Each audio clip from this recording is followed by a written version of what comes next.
मिठे मिठे बोल जरा बोल सजना, एक बारी आजा मेरे कोल सजना।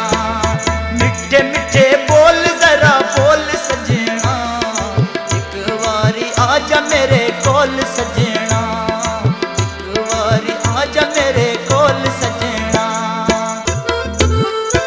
असी ते लोक चन्ना प्यार दे बुपारी, ना पुत गरजा ना ब्यो पारी।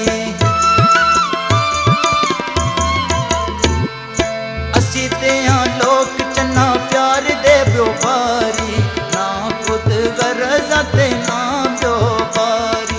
साढ़े बार कर पर चोल